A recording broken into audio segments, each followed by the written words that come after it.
Agwanta lang mo diya, makasalita lagi mo mamaya. You will be given your time. We will give you your time. At tapusin, respetuhin lang natin itong nagsasalita. Because mamaya, respetuhin rin kayo. Pakikinggan rin namin kayo. So pakinggan muna natin si Mayor na nagsalita. Okay lang? Dali ha. Sino yung mga nag-react dyan? Para klaro tayo. Bakit ka nag-react? Halika nga, magsalita ka dito. Bakit ka nag-react? Relax ka lang ha, relax lang. Huwag kang emosyonal. Magsabi ka dito, bakit ka sumigaw dyan? Dito, pagsalita ka. Yun, ato sa pakinggan yun ha. Pakinggan natin. Bakit kayo nag-react? Magsabi ka dito. Asa? Oh. Relax lang, relax lang. Teka, tubig. Bigyan niyo tubig. Bigyan niyo tubig. Bigyan tubig. Dali, huwag kang umiyak, huwag kang umiyak. Relax ka lang. Bigyan ng tubig.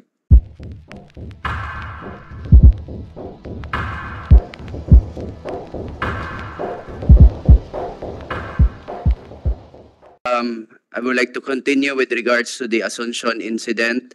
Wherein estimated 600 people were padlocked. The truth of the matter about that, Mr. Chair, as per Major Brian Patalinghog, there was a report of vote buying. So ang ginawa nila, nagresponde daw yung police doon. Pag-check doon ng police, nakita DSWD personnel and around 600 people. So tinanong nila si DSWD, may exemption po ba kayo nito? So until nangyari, pinadlock nila from 2 p.m. to 8:30 in the evening. Lahat ng mga tao na andoon. Moreover, the COMELEC supervisor of Asuncion, Mr. Marcelino Cortez, were unable to heed and take cognizance of the presented documents po ni DSWD Regional Director Vanessa Gokong, of which na-mention niya kanina yung mga COMELEC exemptions po. The presentation of such documents should have facilitated na mapatuloy po yung payout and early opening of the gate and doors of the gym, which would have eventually shortened the agony sa ating mga individuals po na nangangailangan ng tulong. Likewise, during the said investigation, Police Major Patalinghog admitted that he is responsible in giving instruction to his men to close the gym upon orders sa taas po. Honorable Governor even admitted on social media that the purpose of the closure of the gym was to prevent ingress and egress of DSWD staff and beneficiaries. Additionally po, sinabi po ni Police Major Patalinghog, dumating po doon around 10 p.m. si Honorable Governor together with lawyers and allegedly had the incident blotted in the police file po. Furthermore, according to identified beneficiaries of DSWD payout presented as witness during the special ad hoc committee, the elected officials who were mentioned in the baseless and called for responsible statements of Honorable Governor on social media were not physically present in the venue. Yet in his official public statements, Governor Hubahib repeatedly insinuated po that these officials were malfeasance of alleged illegal payouts. So to further, Mr. President, and to the honorable senators, it has also come to my attention that the beneficiaries who executed affidavits in support of the governor's complaint were perjured. These beneficiaries informed me that they were enticed with promise of monetary benefits, misled and or intimidated to execute affidavits.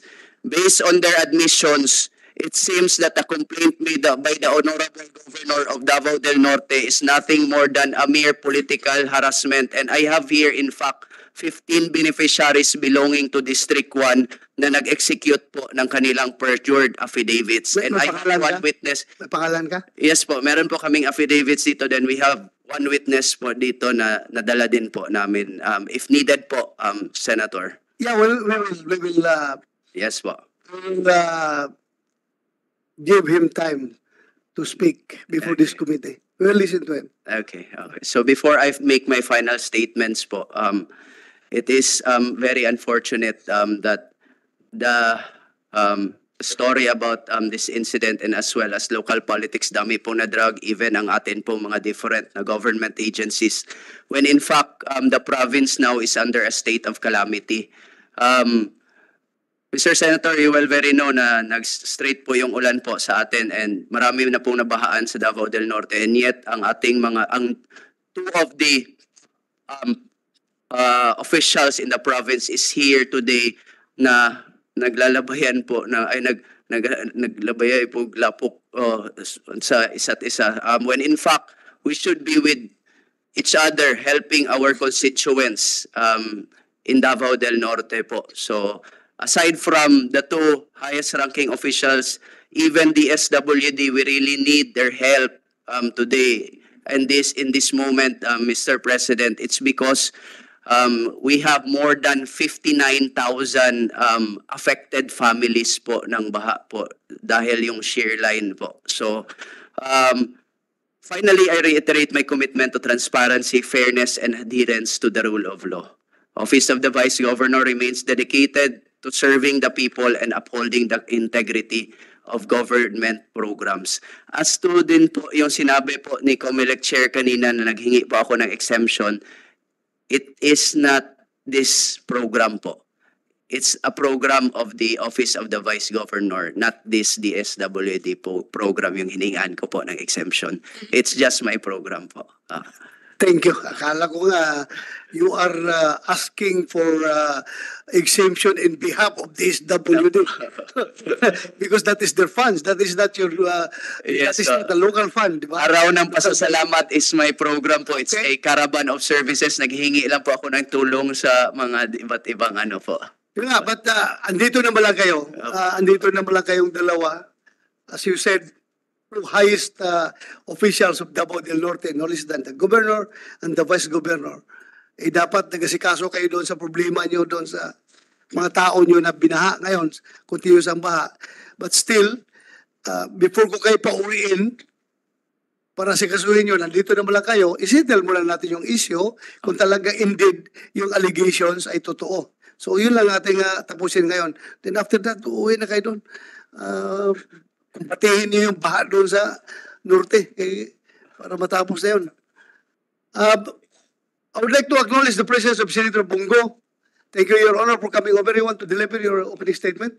Magandang umaga po sa inyong lahat.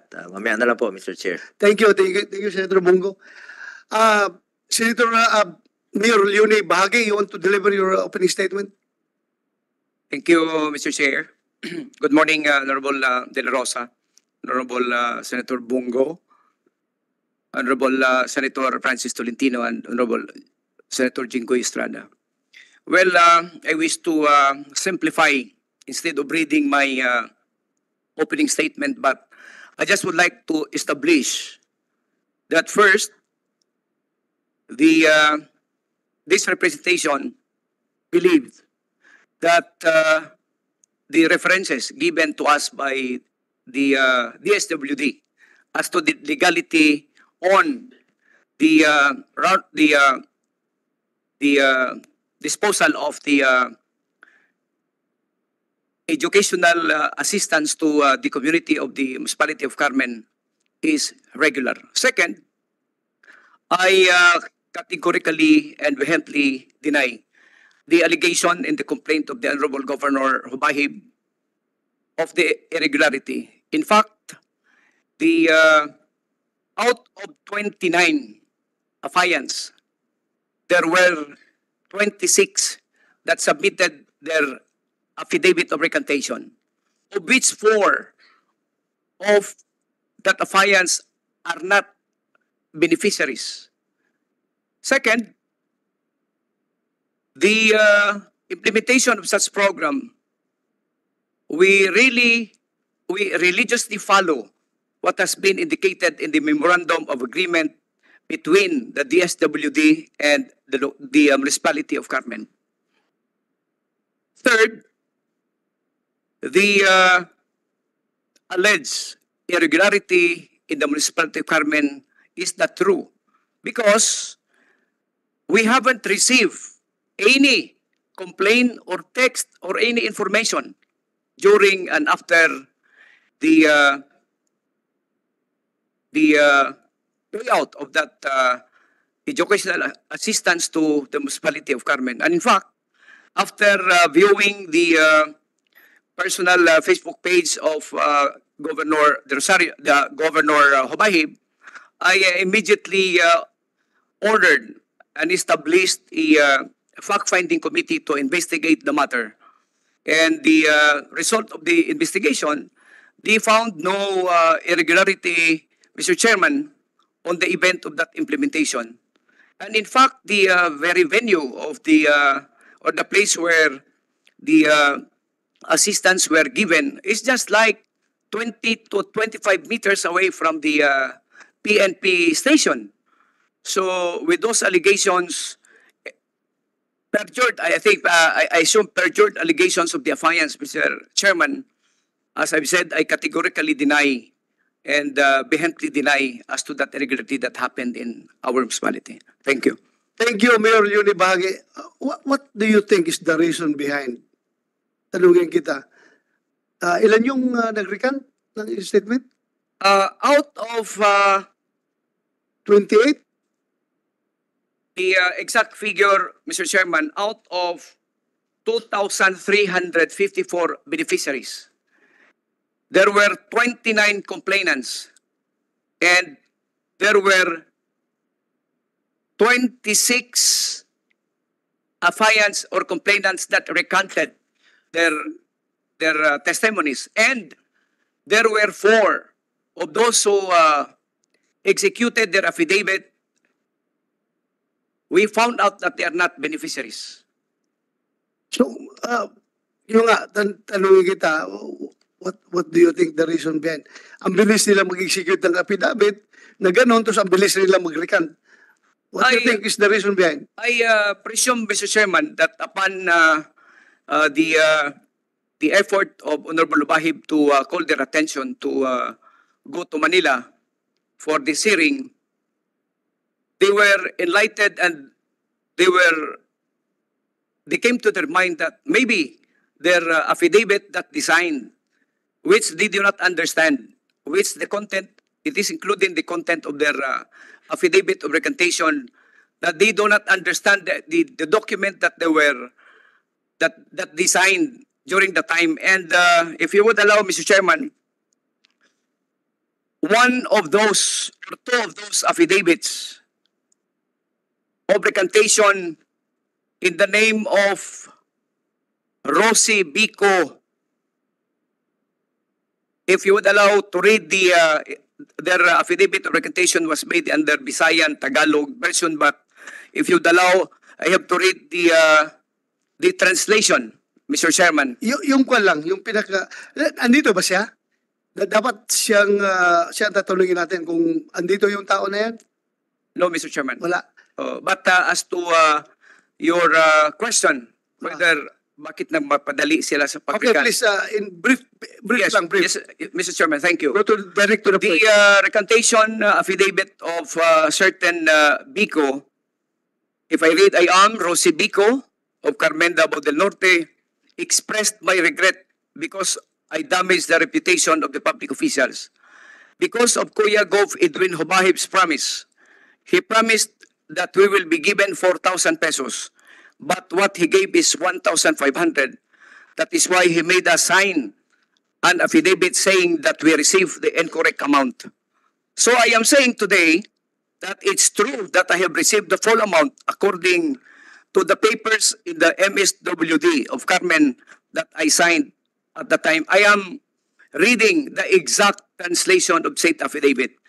One more, Mr. Chairman, the affidavit of recantation of certain Wency Rove. And I read, I am Wency Rove Somoza, resident of Barangay Alihal, Carmen, Davao del Norte, voluntarily withdraws my signed affidavit at tahanan ni Gov in Tagum because Kuya Gov Edwin promised to give me money in exchange of signing the affidavit that I did not receive the full the full Well, statement given in Carmen. Order. I declare here, Mayor Leon, stop ko muna. Basigula mo kay Balo, ha? In case you don't know, yung mga unnecessary remarks are prohibited dito sa loob ng hearing. Ha? Please maintain order. Agwanta lang mo diya, makasalita lagi mo mamaya. You will be given your time. We will give you your time. Tapusin, respetuhin lang natin itong nagsasalita. Because mamaya, respetuhin rin kayo. Pakikinggan rin namin kayo. So pakinggan muna natin si Mayor na nagsalita. Okay lang? Please refrain from making unnecessary comments. Dahil hindi ito sabungan, ha? Kuan ito, committee hearing ito. Senate committee hearing. Thank you. Please continue. thank you, Mr. Chair. For a while, Leon, for a while. I apologize po. Emosyonal lang po ang ating mga biktima. I understand. Sorry po. Hindi man ako diretso mag-contempt kagad sa mga tao na yan. Alam natin, this is the first time to be here. Kung hindi lang dahil sa investigation na ito, hindi yan makakarating dito. Kaya hindi nila alam yung ginagawa nila. You are forgiven. Kayo, you are forgiven. That reminder ko lang yun sa inyo na bawal yung ganun, ha? Okay yun. Walang problema. Nag-react sila doon sa statement Why did they react? What did you say?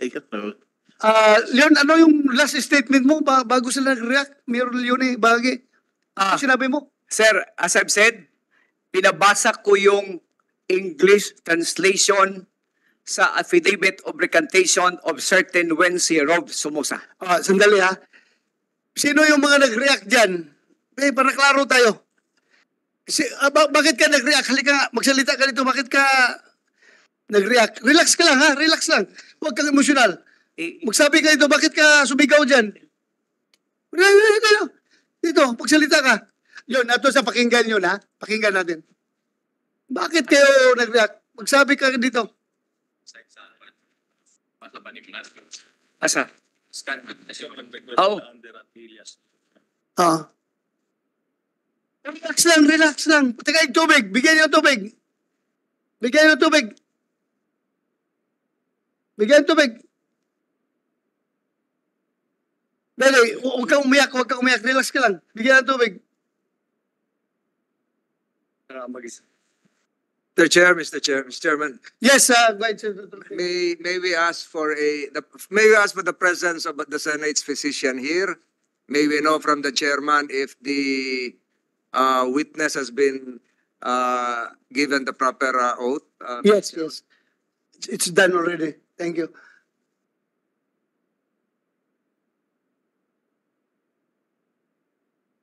So, bago, sige lang, pahiluma. Pakuhanin niyo muna. We'll go back to Mayor Leone Bahagi. Please yun, continue. Thank you, Mr. Chairman. Yes, go ahead. Kinaklaro ko, binabasa ko kanina yung sulat kamay na affidavit recantation of certain Wency Rob Somoza. And the last paragraph, Mr. Chairman, of that affidavit, translated into English, says that I declare here now that the affidavit I previously signed is not true. I received the full amount of the assistance according to the payroll signed at MSWD. That is the exact translation of the sulat kamay of this certain fellow that recanted, Mr. Chairman. Yes, Mayor, kung magpatuloy pa itong, mayroon pa tayong mixed hearing, if we would request you to bring those people, yung nag-recant, madala nyo yan dito? We will Para klaro tayo, baka mamaya, kaya nag-react ito sila, baka iniisip nila, gawa lang yung, kahit na totoo, official, that's official, ha? Pero baka mamaya, these are only ordinary people na nagre-react, di ba?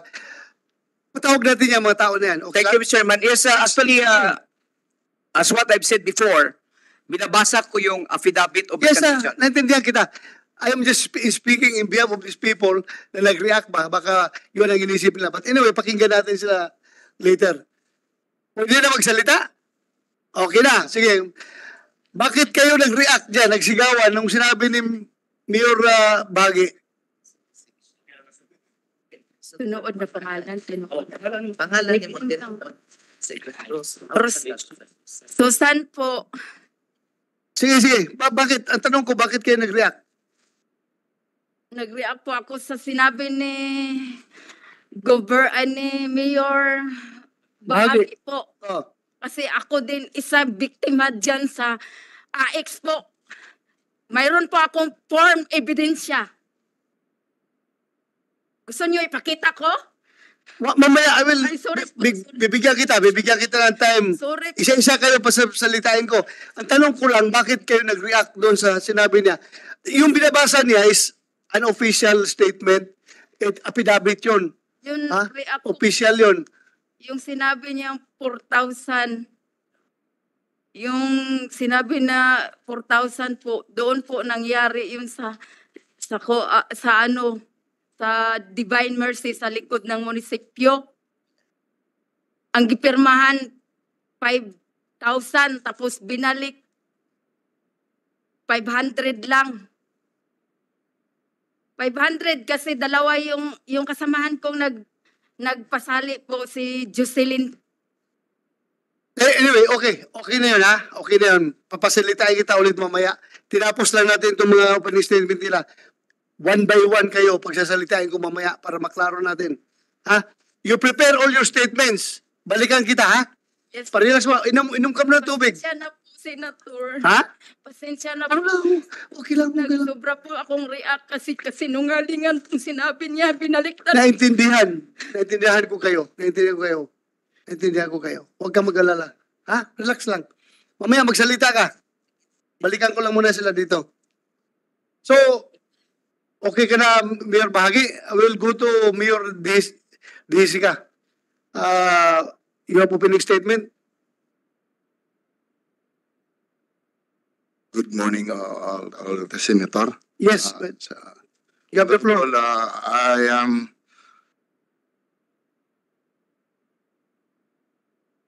I'm innocent of the charge heard against me. Hence, I have no opening statement, Your Honor. Thank you, Mayor. Simpleng Mayor. Simpleng statement lang yun. Thank you, ha? Salamat. So,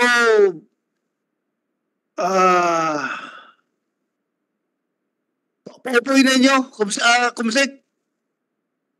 Paupuin nyo lahat ng kwan dito. Lahat ng yung mga resource persons na yan, paupuin nyo dito lahat. Dali na mo, tanan, day, tindog mo, dong. Balhin mo dali.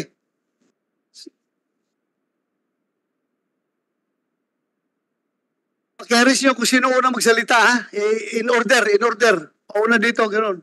9,000. Sabi po ng pangalan. Ayun ang susunod. Good morning po. Sandali lang. Order muna tayo, tahimik tayo. Bakit yung iba nakatayo pa? Paupuin na dito. May stand pala yung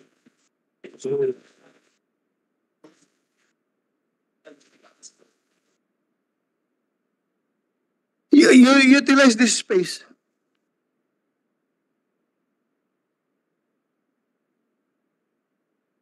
Okay, sige, tama. Paupuin na dyan yung iba, hindi na kaupo. Mr. Chairman, if I may. Yes, yun. Mr. Chair, I just would like to inquire if those persons with covered faces has their own affidavit too, which will serve as our guide. Pakinggan na lang natin yung sasabihin nila. Ha? Anyway, klaro man yan sabihin nila mamaya. Thank you, Mr. Chair. Thank you, Mayor. Anyway, everything that you say here is taken under oath. At alam niyo yung consequences kapag under oath, di ba? Asik Lopez, you want to say something? Mr. Chair, point of clarification lang because we were really taking into records din po yung ating proceeding. The very reason why we're here because of the Asuncion payout. But then when we heard one of the witnesses, she was discussing a place named Likod ng Divine Mercy, and that is in Carmen, and it is different from the Asuncion payout conducted last October 28. So just a point of clarification lang. Again, different incident, but we are investigating it as a whole. Lahat. Lahat yan. Hindi lang yan isang insidente. Hindi lang Asuncion, hindi lang Carmen. Lahat na nag-execute ng affidavit, entertain namin. Kaya iba-ibang insidente yan. Thank you. Thank you, Mr. Chair. Salamat. Sinong una magsalita? Tas kamot. Okay, dali ha. Laruin natin. The reason why you are here before this committee, andito kayo para mag-testify. Ngayon, nakakover yung mga mukha ninyo, ayaw nyo makilala kayo dahil takot kayo. Ha? Sabihin ko sa inyo, huwag kayo matakot.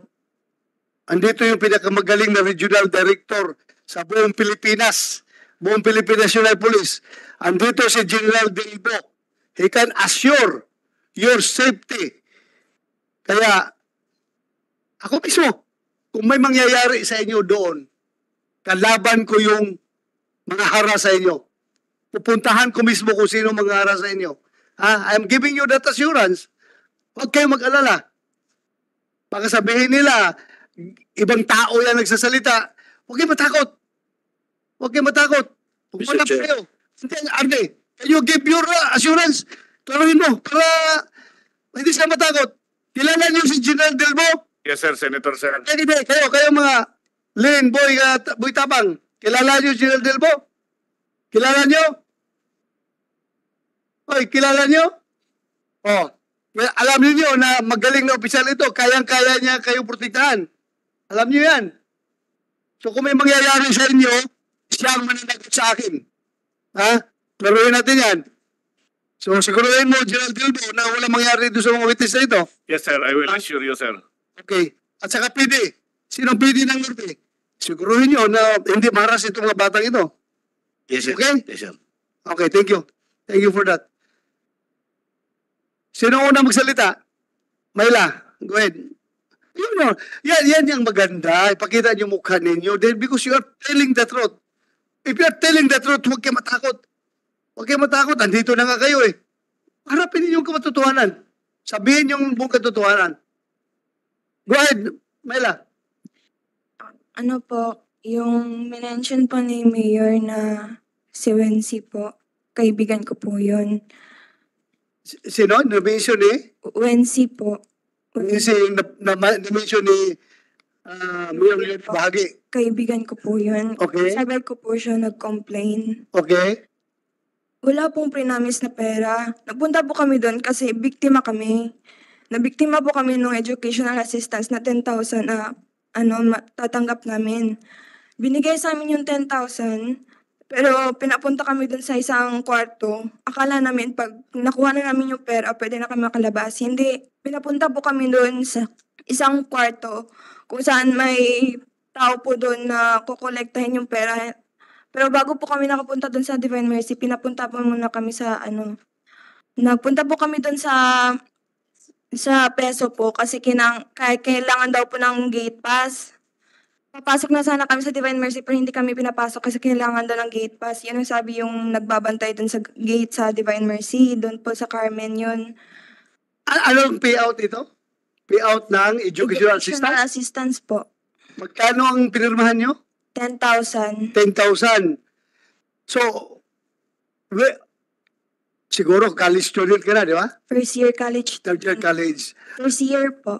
First year. Po. Were you not aware that before kayo tumanggap ng pera, wala ba kayong usapan sa mga nag-recruit sa inyo na, ito lang pirmahan ninyo, 10,000 ha? Pero ang matatanggap nyo actually is, magkano sabi mo? 10,000 po. 10,000. Yan nga po. Kung sabi mo, pinapasok kayo sa kabilang room, kinuha yung Pera po na 9,000. 9,000? 1,000 lang po yung binigay. 1,000 binigay sa iyo. Opo. Before nangyari yan, wala ba kayong usapan na ganito ang arrangement natin, ha? Ibalik niyo yung 9,000 sa amin, Yun nga. 1,000 na sa inyo.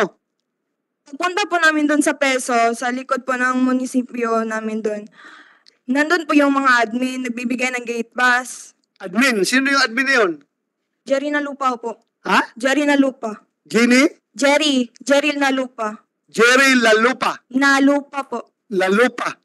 Na lupa. Lalupa. Opo. Saan siya ngayon? Hindi ko po alam. So kilala mo talaga ito na Jerry Lalupa pangalan niya? Opo, kasi namukhaan ko po siya. Siya po nagbigay sa akin ng gate pass. Tapos sabi niya sa akin, na-briefing ka na bagang. Ha? Na-briefing na kagang. Na-briefing ka na gang. Yun po yung sabi niya. So, Oh. hindi ko po alam kung anong briefing yung sinasabi niya. Pero baka hindi niya po ako bigyan ng gate pass pag hindi ako nag-oo eh. Hmm. So, ano na lang po ako, nag-oo po ako. Nabigyan ako ng gate pass, nakapasok ako sa Divine Mercy tapos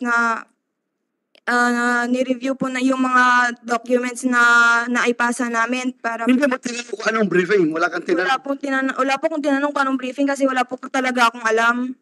Kasi ang alam ko lang po, kukuha po ay makakatanggap po kami ng educational assistance. Okay, continue. Pagkapasok po namin doon, na-review na po yung mga documents namin, na okay na po, pinatawag na kami by batch. Mga 10 po kami pinapasok doon mismo sa office na nandun sa Divine Mercy. Nandun po sa table, nakalatag po yung mga papers po doon na may mga pangalan ng mga beneficiaries. Dalawa, Divine Mercy. Eskwelahan ito? Hindi po. Ano yan? Ah, Simbahan? likod po ng Munisipyo ng, Carmen po. likod ng munisipyo ng Carmen, Opo. merong Divine Mercy. Opo. Ano yun siya? Kapilya? Islet po. Ha? Islet. Ha? Divine Mercy Islet po. Islet. Pero Office of the Mayor na po ngayon. Office of the Mayor. Ano, you confirm, Mayor Bagi, merong Divine Mercy, ano yan siya? Thank you, Mr. Chair. Ano yan? Bago ko po sagutin yung tanong ni Mr. Chair, gusto ko lang klaruhin, hindi ko yung statement, Mr. Chair. Yun yung statement ni Wency, sulat kamay niya, nag-translate ko na. So that Yes, yes. I wanted to make Yes, for record. the committee recognizes that appreciation, ha? Yan, affidavit niya. Tanong ko lang is, yung, sabi, Divine Mercy, ano yan siya? Yes, Mr. Chairman, ang Divine Mercy, the DMI, lugar kung saan nakatayo yung isang function hall namin. Function hall, sa likod lang ng munisipyo. Okay, okay. Then within the function hall, there is a room that has a restroom. Okay. Thank you, Mr. Chair. Thank you for that clarification. Continue, Pagkapasok po namin doon, nandun po yung table na maraming mga papers po na nakasulat yung mga pangalan ng beneficiaries at kung magkano po yung matatanggap nila. Nung natawag na po yung pangalan ko, binulangan po ako ng pera sa harapan ko, 10,000 po yung binigay. Nung pagkakuha ko na po ng pera, babalik na po sana ako doon sa pinasukan ko na door, pero hindi po ako doon pinapunta. May tumawag po sa akin na lalaki, sabi niya, gang dara nga door agi, itinuro niya po yung door na yung sinabi po ni Mayor na may room pa po doon na doon po kami napasok. Hindi po kasi siya makikita sa labas kung may tao ba doon. Wala kasi tinted po yung yung glass. Pagkapasok po namin doon, may babae po isa sa table and may isa din pong lalaki doon sa gilid niya. Tinanong po ako ng lalaki kung nasan yung pera ko. Ipinakita ko lang po, tapos kinuha niya sa kamay ko. Binilang niya yung pera, kinuha niya yung 9,000, ibinigay niya sa akin yung 1,000. Tapos sabi niya, pwede ka nang mag-exit. Sino yung lalaki na yun? Hindi ko po kilala yun eh. Hindi mo kilala? Bakit mo binigay? Kasi akala ko po, kasi baka staff po siya ng condon kasi nandun po sila mismo sa venue eh. Ikaw lang ang kinuna ng 9,000, Mayla? Hindi lang po ako, madami po kami. Hindi niya nakilala kung sino yung lalaking kumuna ng 9,000. Hindi po. Kasi bakit po sila makakapasok doon kung hindi po sila staff? Sa tingin mo, sino? Staff nino? Staff po ng municipality po namin. Sa May- Carmen po. Sa? Carmen. Meron bang ganun, Mayor? Thank you, Mr. Chair, Your Honor. Actually, ngayon ko lang nalaman na yung incident na yan. But as far as I can recall, wala akong natanggap na text, reklamo man lang during those days na ang lugar na ginasabi nila is just 25 meter away from the police station. Mr. Chair. Kailan nangyari itong payout nito? October 29 po kami na payout. Hindi ba kayo nagreklamo? Na alam niyo na 10,000 ang kukunin ninyo, tapos biglang kinuha ng isang lalaki, isang stranger, kamo, na 9,000 at 1,000 lang natira sa inyo. Hindi ba kayo nagreklamo sa DSWD? O kanino man? Kaya po nagpunta po kami kay Kuya Gov po. Mayor? Kay Governor po. Hmm. Nagpunta kami kasi nakita po namin yung live niya na kung sino yung mga biktima ng Tiga saan ka, Mayla? Carmen po. At tiga Carmen, ba't hindi ka pumunta kagad si Mayor? Kasi po, wala naman po siya dun sa ano eh. Baka po kasi pag pumunta kami dun, kasabot po siya. Hindi. Huwag mo muna sabihin ka sa buwan. Dahil, hindi. O huwag tayo magbabanggit ng kasabwat dahil hindi naman tayo nakakasiguro kung kasabwat o hindi. Baka lang. Ha? Kasi po, yung naano po kasi ako dun sa sinabi ng lalaki na sabi niya, if na-briefing na po ba ako, staff po yun sa municipality. So hindi mo ma-identify. Wala sa inyo naka-identify doon sa lalaki kumukuha ng Jerry na nakuha lupa sa po. pera. Jerry na lupa, yung lalaki nagkuha ng pera. Yung lalaki kumuha ng pera. Hindi po. Hindi namin nakilala kasi nakakap po siya eh. Nakakap. Nakakap, may face mask din? Wala po. Oo. Wala nakakilala sa inyo? Ha? Yung mention mo name, Nalupa? Jerry na lupa po Oh. yung admin na nagbigay sa akin ng gate pass. Pero sa pagbawi ng pera, wala na doon si Jerry na lupa. Hindi po namin alam kasi matagal din po kami Hindi, ang tanong ko, ang nagkuha ng pera sa'yo, binigyan ka lang 1,000, binawi yung 9,000, isang lalaki at isang babae. Opo. Oh, wala doon si Jerry na lupa. Wala po. Siya po yung nagbibigay ng gate pass, yung Jerry na lupa. Ikaw ay taga Carmen. Opo. Kung yung dalawang tao na yun ay staff ng munisipyo ng Carmen, sigurado ako may idea ka kung mukha niya taga Carmen ba yun o hindi taga Carmen. Hindi na po kasi ako nakakabalik ng Carmen sa Taco. Sa inyong lahat dyan, sino nagkakilala? Ikaw, Rose, ganun din nangyari sa'yo? Ikaw, Jan, ganun din nangyari sa'yo? Hindi po, from Tagum City po ako at ibang incident. From Tagum City po. Tagum City? Yes po. O, sandali, sino dito ang taga Carmen? Carmen? Ikaw, ganun rin nangyari sa'yo? Ni Jerry na lupa. Hindi. Doon ka ba doon sa Carmen ka ba nakatanggap? Sa Carmen po, O, yun nga. nakatanggap. Kayo nakatanggap ng 10,000 tapos kinuha kayo ng Ako po, 9,000. senior high ang anak ko, 10,000. Basta, ang sabi doon nung nagpirma ako doon sa bahay ni Tata, ang sabi doon Sino si Tata? si Jocelyn Sumasino po. Yung Pagkalaran mo, Jocelyn? Jocelyn Sumasino po, doon po ako nagtrabaho sa kanila. Ako po yung caregiver ng nanay Sino? niya. Oo. Anyway, Tapos ako labanderan niya. sino nakatanggap ng 10,000 tapos kinuha ng 9,000? Ako kay senior ang sabi po, ang Doon din sa Divine Mercy? doon po sa Divine Mercy sa likod ng munisipyo. Katulad nung si Myla, hindi mo na-identify kung sino yung lalaking kumuha. Sino kumuha sa inyo ng 9,000? Hindi ko po kilala kay Lalaki o babae? Lalaki. Dalawa po nandun sa loob ng kwarto. Maliit na room. Ano, i-describe mo nga.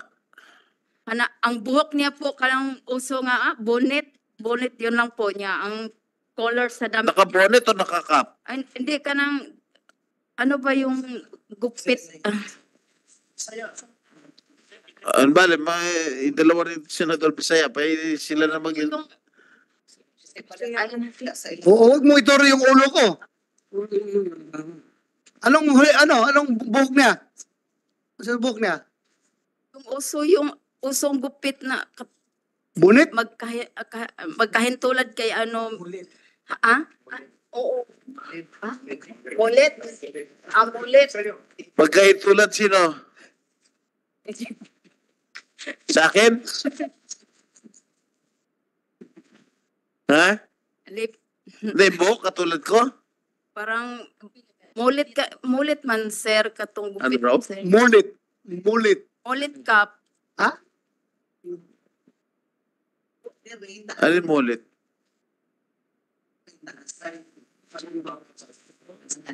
Yung mulit, yung malinis dito, tapos mahaba dito. Ganyan, yan ang mulit. Ibig mo sabihin? Yes po, nag-side White side wall, ibig sabihin, nag-side malinis dito sa gilid. nakayuko. Ha? Nakayuko po kasi siya. Nakayuko siya nung Hindi. Yung description lang ng lalaki. Dahil pati-describe ko rin kay Myla. Yung babae po na kasama, Yung lalaki kumuha ng pera. yung lalaking kumuha po ng pera, moreno po siya. Ha? Moreno po siya. Hindi ko po ano yung mukha niya kasi nakakap siya. Pero yung iba kasi kutis niya po, moreno siya. lalaki. Yung mukha. Hindi ko po namukhaan kasi yung nakakap po kasi siya, hindi ko makita yung mukha niya. Tapos yung babaeng kasama niya po, may kulay yung buhok. Ano kulay? Blonde po. Blondie. Opo. Pero nagpakulay, hindi naman talaga blondie yun. Meron pa kayong employee na blondie, Mayor? Mr. Chair, I cannot speculate pero hindi ko ma-describe din yung gina-describe niya, Your Honor. Hindi, siguro kakunti lang ang blondie ron sa opisina mo. Meron ba kayong... Ito, blondie ito, bro. Ito. Yeah. Ganyan ba? Ganyan ba ang blondie? Diba? Po, ganyan po. Oo.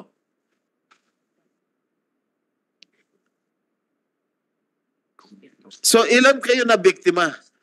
Ha? Ilan sila na biktima na kinuha ng tigna 9,000? Po, Ilan kayo? madami po. Marami kayong kinuha ng tigna 9,000 na 1,000 lang natira sa inyo? Opo. Tayawa. Kayo? Ganun din? Your Honor, Your Honor, okay, ang sabi po sa release po, pag senior high po o college, 10,000. Pero kung junior high, 5,000. Tapos ang 5,000, 1K din ang release. O niya, ang 10,000, 1,000 din ang release. Ang matanggap sa ayuda sa educational. Okay. Mayor, saan ba galing itong ayudang sinasabi nila? Kanino galing? Galing po sa DSWD, Your Honor.